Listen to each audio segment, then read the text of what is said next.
welcome to the Gulley Cricket Show podcast. Today is a very special episode. We have Patrick from the Caribbean Cricket Podcast. We would like to welcome him and talk a little bit about him, to him about West Indies cricket, about his podcast and stuff like that. And so, allow me to welcome Patrick. How are you, man? Yeah, I'm good, thank you. I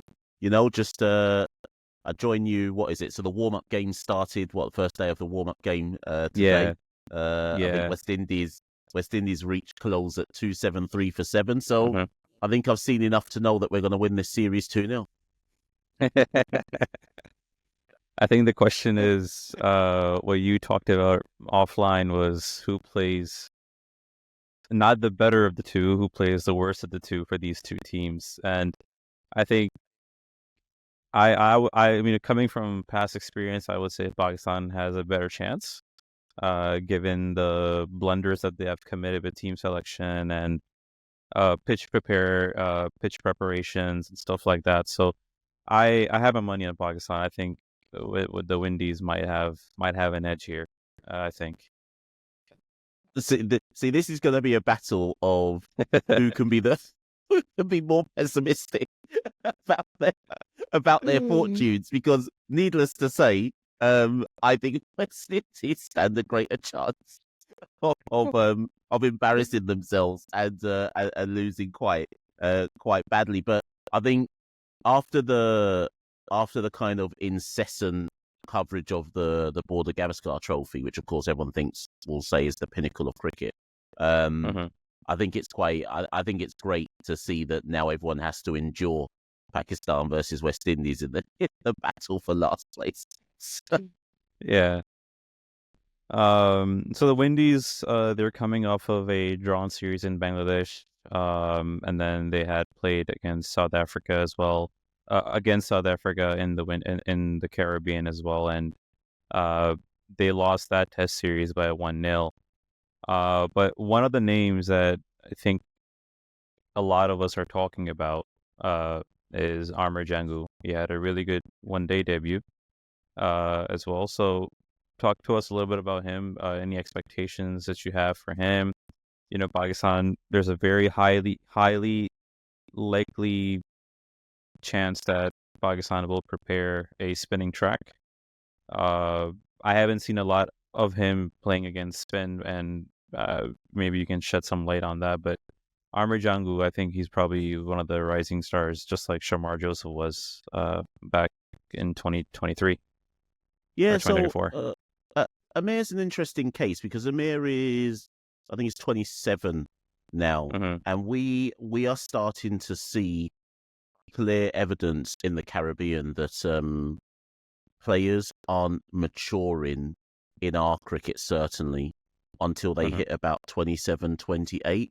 And I think because we don't have enough first-class cricket, the volume of games someone like Amir Jangu has played at the age of 27, like someone like Harry Brook for England has played that already by the age of 23, if you see what I mean. So our players are taking a much longer time to kind of marinate their skill set and almost know their own game. So I think Amir, by his own admission, would say he should have maximized on his skills and ability earlier than this. And it's only in the last, I want to say about a last year that he's started to show or deliver, I should say, on the promise that a lot of people thought he had. So, and by that I mean he's backed up domestic performances in both formats of cricket. So initially, when people had seen him in domestic cricket, was playing some CPL stuff, really and truly. But now he's kind of put back-to-back seasons together in both red ball and white ball domestic cricket. Then obviously he's gone on to have an ODI debut versus Bangladesh and score a century on debut. He was included, didn't get a game, but was included in the T20 squad, I think, for the Bangladesh series. And now obviously he's got his chance. Well, we don't know if he's going to get his chance against Pakistan. And that's going to be a talking point in and of itself, because you've got a player who's clearly in form. And the question mark people have is, yes, okay, it's Pakistan away. Yes, it's the first time West Indies have returned to Pakistan in, I think it's 16 years. I think is the 2006 was the last time we went. Yeah, For a test series, I should say. test We've been match. back, Yeah, obviously, yeah. back for white ball stuff. But when's the right time to throw him in? But the problem as well is to get him in, people can't readily identify who you'd take out for him to get his chance. So it could be that if Amir plays, he doesn't play until the second test when somebody inevitably fails. If you catch my drift. But the brave thing to do would be to say, right, you're on form. You've already had an international debut, scored a century. Let's take advantage of that right now. But I'm not sure I see it happening. For Pakistan, we were also discussing a lot of comebacks, like Saim Ayub. Unfortunately, he's out from what we were reading, he's out for about 6 months. So this would have been a great opportunity for him to, continue on that form that we saw in South Africa. And some bowlers that we saw in the England series, like Noman Ali and Sajid Khan, they will be back as well. So the question becomes, do you drop Abdullah Shafiq and bring in Imam ul Haq, and then keep the opening period that we saw in South Africa? Does Shan Masood go down to the number 3 position? A lot of questions have risen up from Saim Ayub's injury, and how does Pakistan go about it? Because we're not new to making selection blunders for Pakistan. So yeah, so one thing is for sure that we will see, spinning tracks. There's not a question. I think that's the only thing up till now we have figured out, like how to win at home. And so we will continue to do that. Now, the question becomes whether we would like to have Babar back in the squad, or are we going to carry the same squad that beat England, a couple of months earlier. So if we have Babar Azam back in the squad, then, he will be in the playing 11. Then the question becomes, do you want to drop both your openers? I mean, obviously Saim Ayub is out, so you cannot really do much about that. But now Abdullah Shafiq is going through a lean patch, and is it the right time to drop him? Now, if you drop him, then you essentially going it with two new openers. Or I would say, why not just keep the same opening pair that batted in South Africa under tough conditions? So obviously, home conditions are not that tough. So why not just carry them as openers and then add another middle order batter in the lineup? So there are strong reports that Abdullah Shafiq might get dropped and Imam will come back. Now, if Imam comes back, then probably what I will see is Imam and Shan opening, and then Babar comes at 1 down, and then they will add anybody that will be in the lower tier. So I guess that's how I am seeing it. And if I see both openers get dropped and a totally new opening pair shows up for West Indies test, I won't be surprised. That's how we, go about every series that we play in test, unfortunately. I just, do you know what? From an outside perspective, looking in at the kind of Pakistan setup, it's like I'm hearing what you're saying there, and I'm just like West Indies obviously were a very weak side, but I can tell you who's going to be in the squad if you see what I mean. yeah. But I look at Pakistan over the last year, and from series to series, I don't even know who's gonna show up. So, it is. You're right on there. Yeah. I mean, it's the same feeling for a local fan too, because we are so focused on winning every match, every series, that we just cannot, bear loss. We cannot take a loss. We cannot go through a proper, team building phase where you can test out all your, resources and before you make up a team, because we are so result driven, cricket nation, that we just want results on every match. And if somebody is not, filling up those shoes or not coming up to the ranks properly, then, we don't hesitate in, bringing new people in. So that's why, like, every series, every match, you see another person making a debut or making a comeback or getting dropped. It's just a cycle that we I think keep we on. have given the highest number of test caps in the last 5 years. I think we have the most number of debutants. I think, if I'm not wrong, I think in the test match arena. I guess we would have like debutants across the format, the highest number of debutants, because every series we hand over new caps to new people. Yeah. And then when they get fail after 2-3 matches, we just they just diminish in the year. Yeah. So like in the tour game right now, there is a guy named Musa. He's playing. And he famously played that, was it Hobart or was it Sydney? His one test match was in Australia. It was a second test match. Yeah, he played one test match in Australia. He was brought in solely for the purpose that he can clock 150. And he was wayward, and David Warner and Aaron Finch just smacked him all around. That was the last time we saw him in the white ball setup and in the red ball setup. No one knows where he went, what happened to him. He sort of underperformed as well, so nobody really highlighted him. But that's unfortunately, what we saw. Like, even like Sajid Khan and Noman Ali, these guys were recently dropped as well. Noman Ali, for example, before this last series that he played against England, he was the man of the series in the series that he last played after he was dropped. So the inconsistencies that we see, it's just mind-boggling. So who? I'm looking at the bowling attack that obviously played against South Africa, because even Mohammed Abbas came back, and I was like, oh, Pakistan still picking. I forgot he existed, and I was like, they still pick him. And so I'm looking at the bowling attack versus South Africa, and I can't work out who, because obviously Pakistan in home conditions is a different kettle of fish compared to when you have to tour South Africa. So how many of that bowling attack do you still expect to play come the first test? I think Shaheen's coming back. I read that Shaheen's coming back for this series. And that is going to be interesting, because then you have, if Shaheen plays and Mir Hamza's out, he's probably not going to play.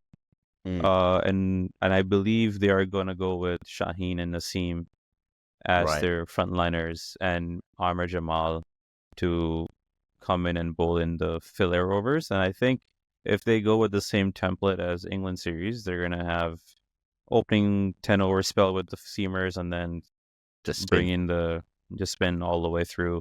And to give someone a break, they'll bring in Amr Jamal to 3-4 over spell to break that little conundrum, and that would be it. And I think the attack that we saw in South Africa, I do not see that same attack against the Windies in Pakistan, especially not in Multan. Multan is known to be one of the most flattest decks in the country after Rawalpindi, and I don't see this, especially Abbas. I don't see him playing. That's with his medium pace, with the pitch not assisting. I just don't see him making the cut. So we've kind of said, from a West Indies perspective, I think the average West Indian fan expects Pakistan to win 2-0, unless they set, or unless they create one of those flat wickets where it's like 600 plays 600. In which case, even West Indies, I think, could get a draw in that scenario.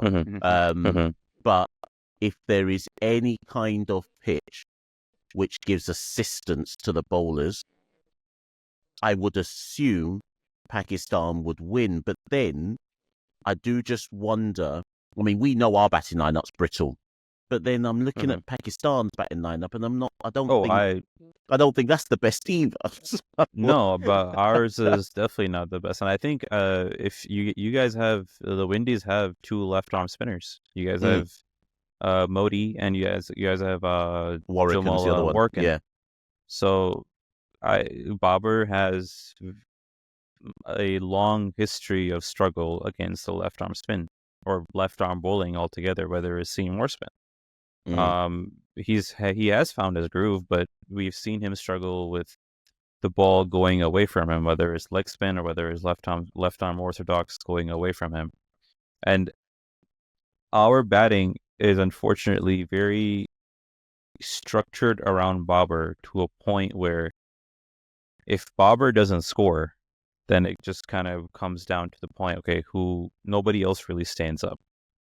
We've seen Shan Masood stand up last series, but he's also very inconsistent in that regard. So how does Pakistan balance that? It remains to be seen, but I do believe Windies do have a more balanced pace attack with Seals. With Seals, I think he's really good, tall, fast bowler, and I think he might do wonders for Windies in Pakistan.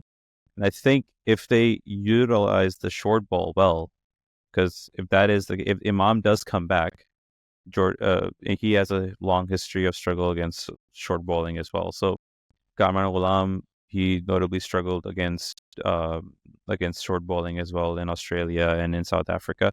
So I think if the Windies come out with a good structured plan on how to attack, I think they have a really good chance. And I think it's unfair or underwriting the Windies to say that they might lose 2-0 against Pakistan.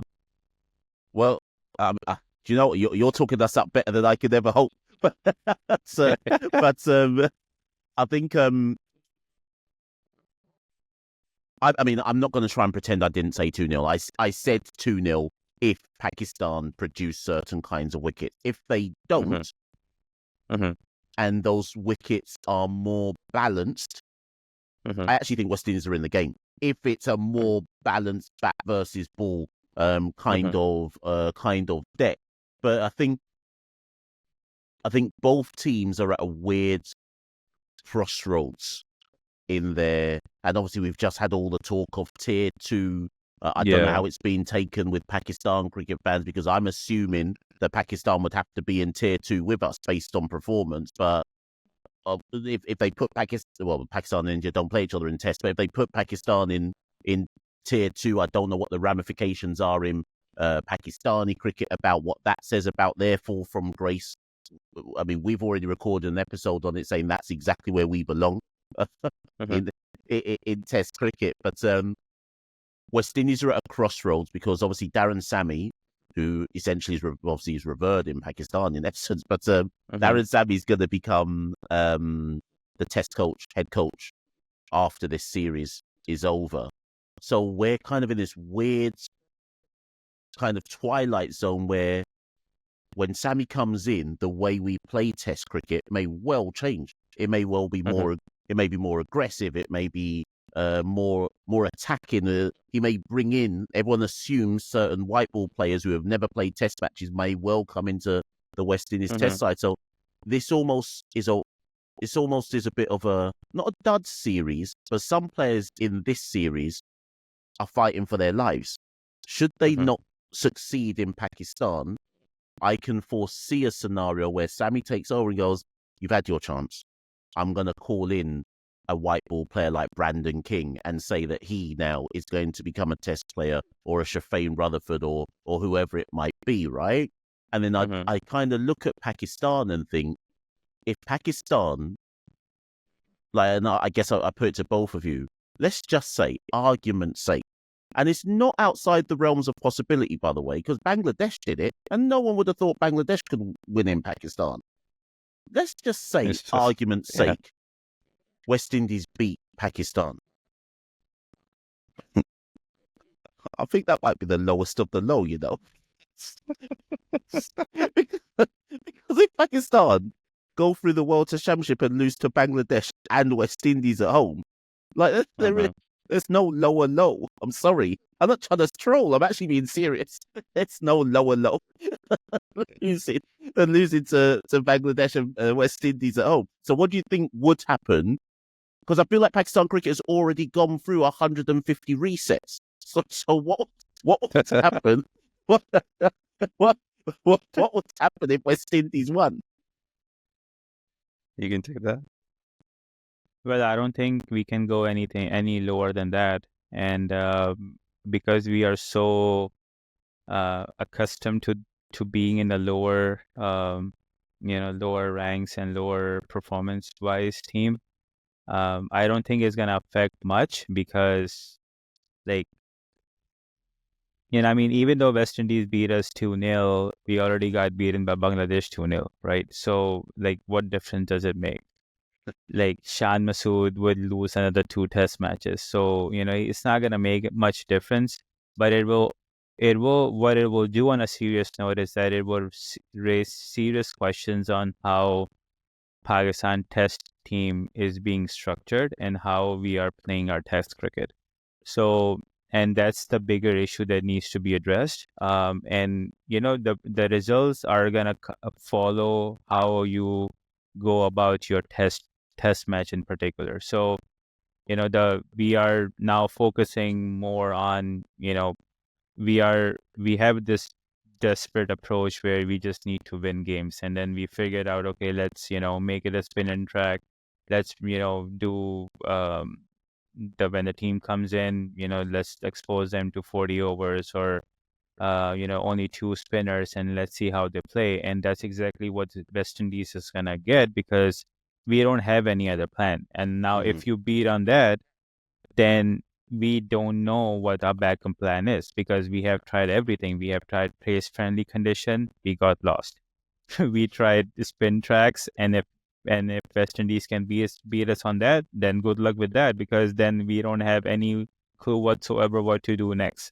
So and I think, speaking on what you were saying earlier, is that if West Indies, come up with a plan like, hey, we are not going to take too much pressure of, if this is a spinning track or not, but if we just attack their batters, if we, bowl with discipline, wicket to wicket, we just want them to score runs and come at us with the scoring runs.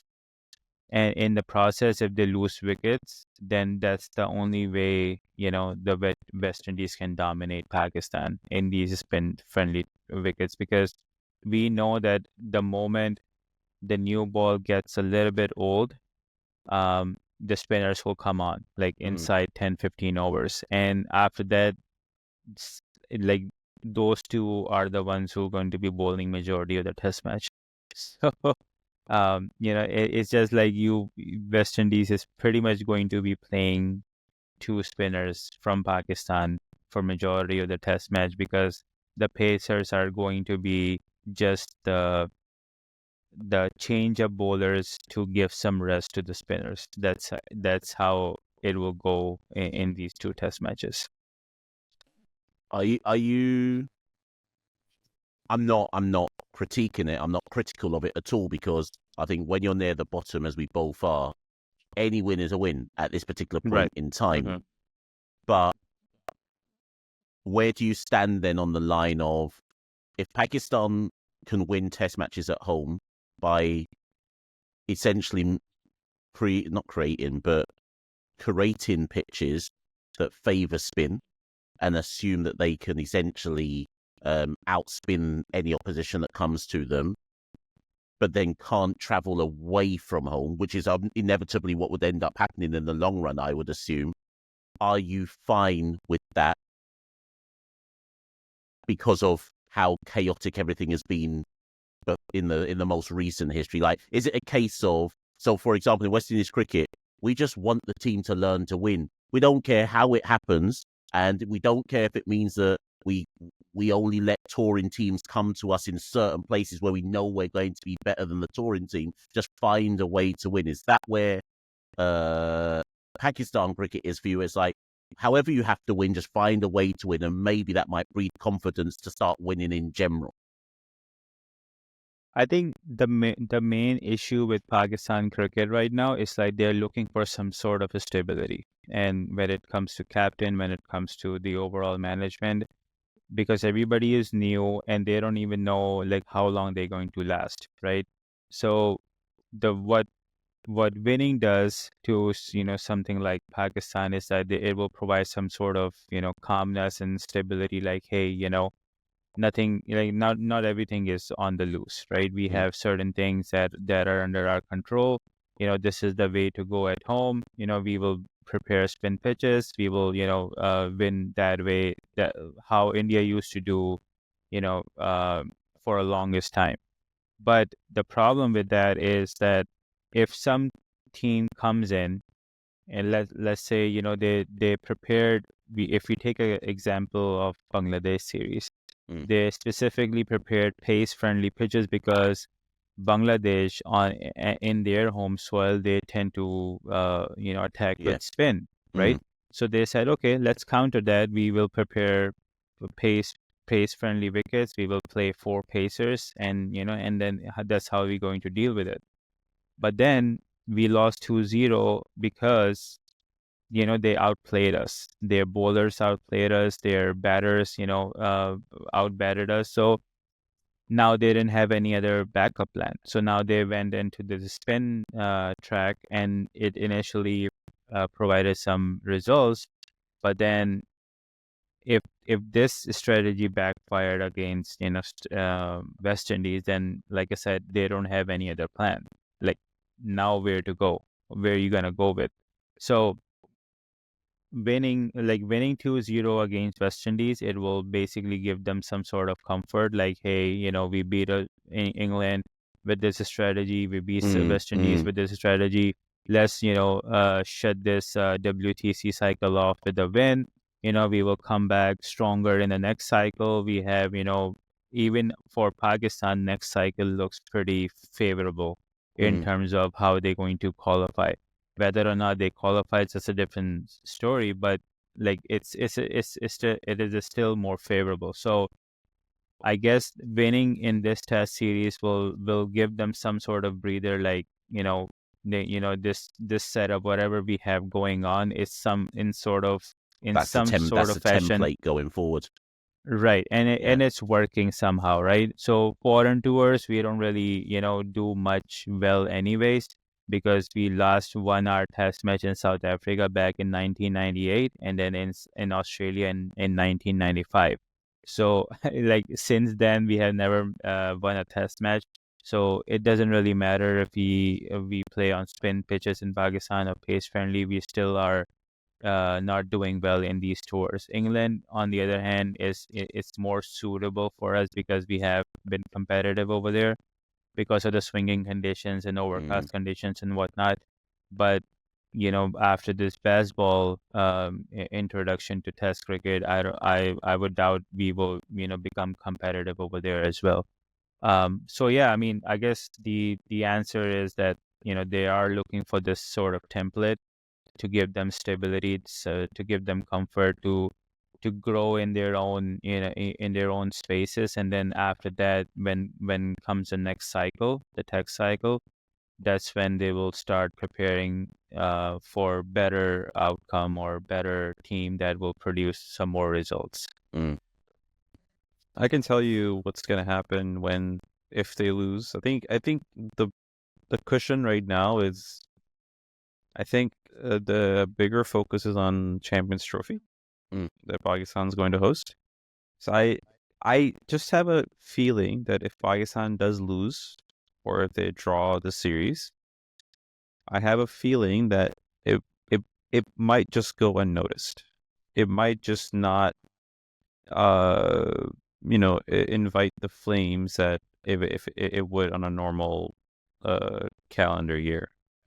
I think if Pakistan does lose 2-0 or draws a series 1-1 even, you will have someone offer as it happens in Pakistan, where someone will offer their, they would sit on a podcast, or they would go on a TV interview, and then they would offer their insights as to how Pakistan can improve. And then next thing you know, they become the coach of Pakistan cricket. So that's exactly how Aqib Javed, who's the head coach right now, became the coach. So it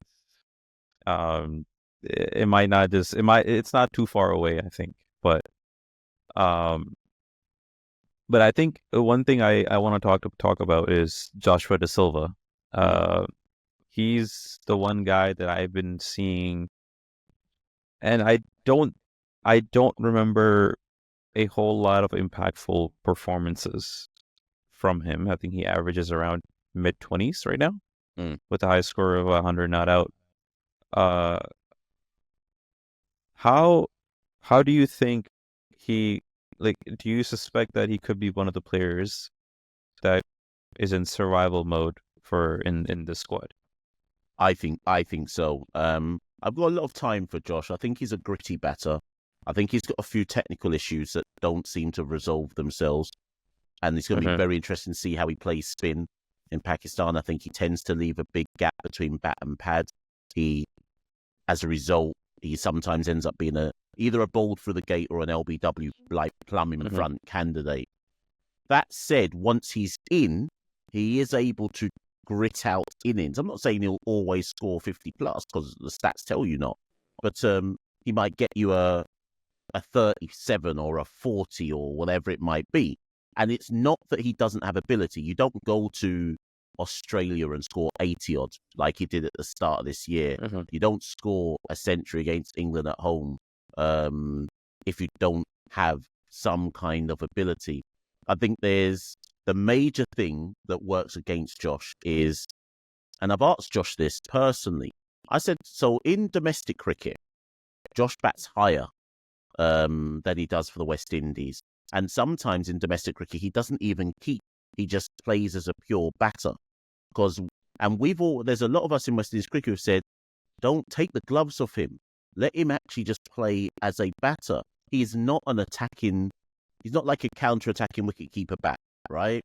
I think, where's Mohammad Rizwan bat? Is it number 6? Number 4 or 5. Right, okay, even higher, right? Now, I'm not saying Josh is Mohammad Rizwan. No, of course not. But what I am saying is, Pakistan would never tell Rizwan, go and bat number 7 or 8 because you happen to be the wicketkeeper. They recognise that he's one of the better batters in the side and play him up the order accordingly, right? Josh tends to end up batting with the tail. Now, I don't care how good a wicketkeeper bat you are, unless you're someone like Rishabh Pant, who has the ability to counter-attack just random and hit 6s and 4s at will. Generally speaking, if you're a wicketkeeper batting at 7 and none of the tail can bat, how much of an innings can you construct? Do you know what I mean? Or you're always either farming the tail or being put in a position when you play for West Indies where you're 150 for 5 and you're suddenly answering the wicketkeeper bat who's coming in at number 7 to save the side over and over and over again. And then when he inevitably doesn't save the side, he gets a ton of criticism for it instead of people focusing on the top 6 who don't do their job. So he's in a very odd position where he gets quite a lot of criticism, but it's so rare that he comes in as a number 7 and a real platform has been laid. Like, I don't know, let's say 280 for 5. And there's a platform to do something, or better yet, 320 for 5. I must have seen Josh come in that scenario like maybe less than 5 times in his career. So he can't necessarily build. All of his best innings that he's had are saving the side innings, because that's inevitably the position that he comes to the crease in. That said, when you're a losing side, and again, Pakistan, I'm sure, are no strangers to this, people want scapegoats, and someone has to take the blame. And at the moment, the two who are catching the most heat in the side is the captain, Craig Brathwaite, and the vice captain, Joshua Da Silva. And the critique seems to be that you two are the most, kind of like when Babar got dropped, and it was like, well, you're the most experienced and you're not doing it all the time, so you're gonna be the one that's to get dropped. And we're kind of approaching that situation with Craig Brathwaite and Josh Da Silva, where everyone's looking at them going, well, we know that no one else is doing the job, but someone's got to be dropped. So we're going to pick you two to be the ones who come onto the boat. So there's no rhyme or reason to it. Yeah. People just need someone to blame for what's going on. So if Josh doesn't score away in Pakistan, and again with the caveat that Darren Sammy's coming in next, you might see, for example, Amir Jangu become the new wicketkeeper because he's a wicketkeeper as well. You may see Shai Hope come back to Test cricket and take the wicketkeeper's spot. I don't know. I'm just speculating. So does he have to score? I'm surprised that Shai Hope is not even in the squad, because I was actually looking. I do find him very a pleasing on the eye kind of a batter. And I was really surprised because he had a really good PSL for Lahore Qalandars, so he knows the conditions, or he's familiar with the conditions. So it was a bit of a surprise to me that I did not see Shai Hope's name in the squad. Yeah, I can't remember where he's in. One of those leagues right now. Don't know which one. Is it ILT to? I don't know which one it is right now, but he's in one of them right now playing, and they tried to re-engage Shai Hope in tests. I think he's in BBL. That's it, BBL's right.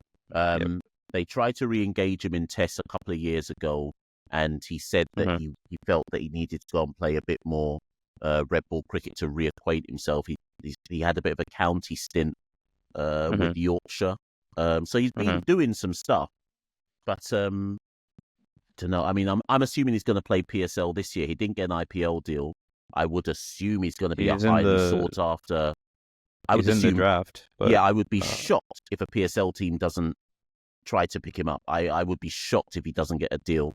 So really and truly, for players like Shai Hope, it's about finding a way to fit them in whilst allowing them to explore their T20 opportunities. Actually, let me ask you that, actually, because it's something that people who watch this who are West Indian fans, it's probably something they're going to say to me. If I don't answer you, they're going to say, why didn't you answer this question? You see, when Pakistan have, like, I don't know, because West Indian fans look at how the Pakistan Cricket Board sometimes don't give the knocks and say, right, you're not going. Like, you're going to play with Pakistan. So West Indian fans look at that and go, why don't we do that to our players? And I'm like, I don't really understand how it works in Pakistan in terms of how comes they're able to just say to players, well, we're just not going to do it. And there's no kickback whatsoever. If we did that to the West Indian players, they'd all just retire from international cricket eventually. I mean, the biggest example we had was Fawad Alam. He was the most consistent and the prolific batsman we've had for 10 years in Pakistan domestic, and not once he was given a call-up. And then the series that he did make a comeback was in England. In the swingy conditions of England, he made a comeback, and he unfortunately did not do well. But for players like these, unfortunately, in Pakistan, is that they would not be picked for a certain time, and then once they're picked, they would look for as soon as they start to fail, like Fawad Alam, as soon as he made a comeback, he started scoring. He had a good away series in New Zealand. He had a good away series in the West Indies. He had just one bad series against Australia at home, and he was dropped right after. So why does Pakistan do it? I think a lot of the decisions that Pakistan PCB makes is not cricket related, or it's not backed by cricket. It's not backed by, like for example, I think you can probably explain the Fakhar Zaman situation, but right now Fakhar Zaman did not play the Australia series and the South Africa series because he was quote unquote unfit. Right. But do you want to take that? Yeah, I think the main reason why Pakistan is able to do or take a harder stance on players than, for example, West Indian board is because Pakistan board knows that they have a lot of players in their pipeline that they can just simply replace, or they can bring them on, and eventually, they will do well. Like in the case of Fawad Alam got dropped after failing like 6 or 7 innings of the test matches after performing for like a good year. But then the guy who replaced him was South Shakil, and South Shakil just he never looked back. So because Pakistani players doesn't have an alternative outside of cricket, they look for those opportunities, and then once they get it, they hold on to it for as much as they can, and because of that, PCB knows that we have if we drop one player, like for example Fakhar Zaman, we know we have like 5 openers waiting for their chances, and we will give them continuous chances until they become successful, and then nobody will think about Fakhar Zaman, right? But I think from outside perspective, I think West Indies cricket is hurting in a sense that they don't have enough people in their setup that they can use them for some of the players that they want to get rid of, or if they want to bring that player's power down a little bit, or if they want to control some sort of authority over the players. Because they don't have enough resources available, they tend to have the more weaker stances on these situations. I think that's my perspective on the things. I hear you. I hear that. Yeah. I think Pakistan Cricket Board has two league limitation right now. Yeah. So like right now they've enforced this rule where if you want to play overseas leagues, you can only play 2 in a year. Right. So that's basically in addition to PSL. In addition to the PSL, so 3 leagues altogether. Yeah. So for Pakistan right now, most lucrative is ILT20 or the BBL. But or the 100, but a lot of these players get offers from the 100 or they get offers from the ILT20, but they have to measure it, basically what they can play, what they can't play. And there was a significant there was players really pushed back on it. Like there was a lot of resistance from players. Things have now started to change a little bit after how this minor league and major league in USA come into play. Now we have seen more Pakistani domestic players are taking the decision or the stance of like quitting Pakistan cricket and going to some of these minor leagues or minor teams like USA or Zimbabwe, or places where they see they have better chances of getting what they are looking for as compared to Pakistan. So like majority of the domestic players are now trying to get into USA team, and they are trying to secure the minor league contracts or the major league contracts and stuff like that, because they are more lucrative, they have more opportunities there.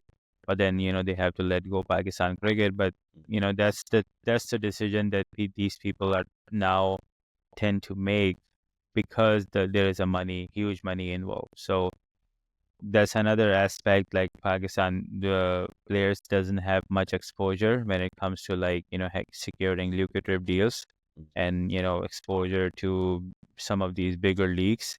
That's why they tend to stay in their own spaces, and they just try to make their way for Pakistan cricket, and PCB tend to use that in some cases.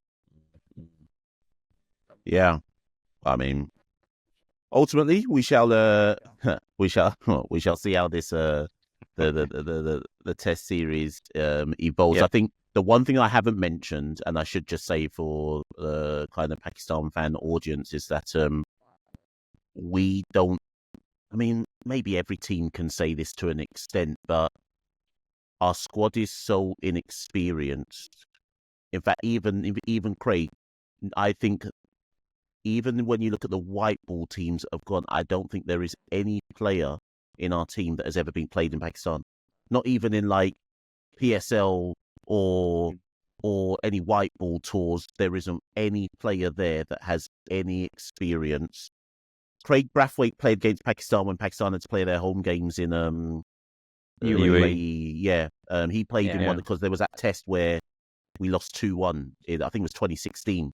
Craig Brathwaite played in that. Maybe Kemar Roach was probably injured for that. So there's not.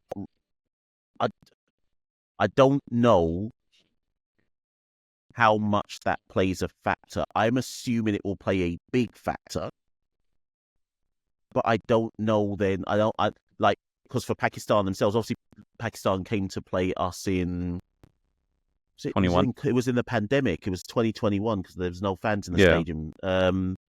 So they might have seen a few of our players, and yes, of course, video analysts will look at all the video and stuff. But actually, it's a weird series in that there's not too much experience the two teams actually have of each other, and that may play massively in Pakistan's favor. That may actually play massively in the West Indies' favor, because actually, from a West Indian perspective, the one thing they've got going for them is it's a free hit. No one really expects them to do anything. The players are so inexperienced that sometimes that works in your favor because the opposition don't really know you. Actually, Pakistan know Jaden Seals, because actually Jaden Seals, I think, debuted in essence last time round in 2020 as youngest player to take the FIFA or something like that. So they know of Jaden Seals, but they don't really know of the West Indies players. Do you know any West Indies player who is about to make his Test debut against Pakistan? What, on this tour? Jangu. On this tour. Jangu, and if Tevin Imlak plays, he would be on his debut, but we don't think Jangu plays. I don't think Imlak plays. Because whoever is going to make the debut, I can safely say that they will be the man of the match, because we tend to make careers out of players who are playing for the first time, and we have a long history of across the globe. We have done it against pretty much every nation that we have played. I mean, after that, if they disappear from Test cricket, we don't care. But at least for that match, whatever match they are going to play against Pakistan, the first match that everybody remembers their debut match anyways, but we take it to the next level and we make it memorable by making that a man of the match performance. That's very important intel, which I'm going to pass on to the West Indies backroom staff. And it may just be that if you see Amir Jangu debut in the first test, know that was down to me passing the intel on. Yeah, and I won't be surprised, because I know I have seen a lot of times against Pakistan, like every person who debuts against Pakistan, they tend to make, a match-winning performances. So I won't be surprised if he, does well for West Indies. Just last one from me. And again, I'm thinking of the audience that will watch this from the Caribbean, just to get kind of the intel in terms of understanding the series. We know from West Indies' perspective who needs to perform or whose place is under threat. Who would you expect to be dropped by the next Test series if they don't perform versus West Indies? And by don't perform, I'm going to say for a batter, doesn't make a 50 across the two Test matches. And for a bowler, well, I don't know what the metric is for a bowler, but let's just say bad figures in general. Who would you expect to then be scapegoated and removed from the Test squad? I think Naseem Shah might. He may not face an axe, but he may face a opportunity where he may not find himself being an automatic selection in the playing 11. Naseem Shah has made a comeback in 2024, but post-injury, he hasn't been the same bowler. His pace has been where it used to be, but it's just he lacks that energy that he used to bring. I don't really know. I can't really pinpoint why that could be the reason, but he lacks that ability where where previously he would come in and he would sort of make the dead pitch alive kind of thing. But he lacks that ability now. Maybe he needs more time in the game. Maybe he needs more overs under his belt, because he doesn't have that many overs under his belt either. He made a comeback in the PSL, and even in the PSL, he was playing certain games. He was resting some of the games to make sure his body can be fresh. So that might be something, because even in South Africa, where conditions were better suited for seamers, he struggled to pick up wickets like everyone expected him to. Given the pace, given the seam movements he usually generates, he struggled with that regard.